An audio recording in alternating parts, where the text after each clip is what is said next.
In this video, we will see the gross anatomy of axilla or the armpit. This axilla or the armpit is a pyramidal shaped space that is present between the upper part of the arm and the side of the chest.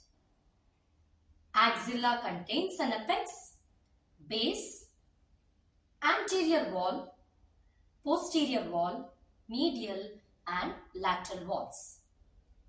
Apex is pointed, directed upwards and towards the root of the neck. And this apex is also called as the cervico-axillary canal. This is bounded in front by the clavicle. Behind there is superior border of scapula and medially it is bounded by the first rib. So if you take a cross section at the apex, it is triangular. So in front it is bounded by clavicle, behind by the superior border of scapula and medially by the outer border of first rib.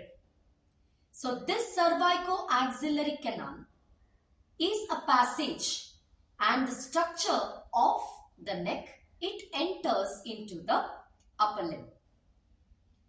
It is bounded by the first rib that forms the medial boundary of the cervico-axillary canal, clavicle in front and the superior border of the scapula. Base has a concavity which faces downwards.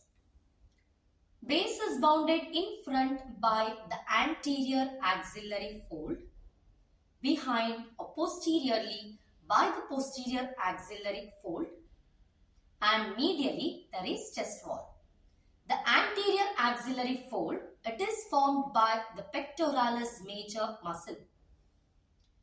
The posterior axillary fold, it is formed by two muscles, the latissimus dorsi muscle medially and teres major muscle laterally.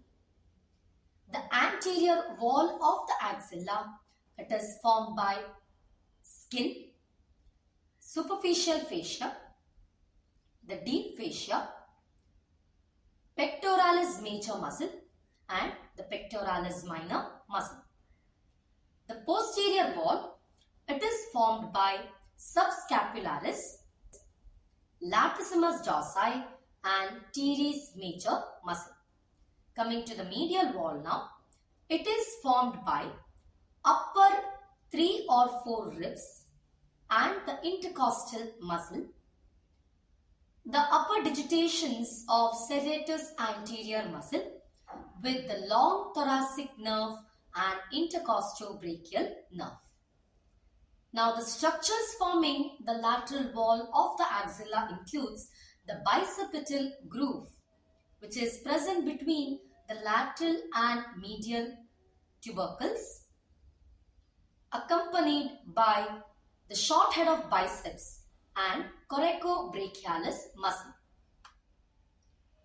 Contents of the axilla, it includes the axillary artery, which begins as the continuation of third part of subclavian artery by passing via the apex of the axilla, axillary artery and its branches, the axillary vein and its tributaries, the lymph vessels and the lymph nodes, and the brachial plexus.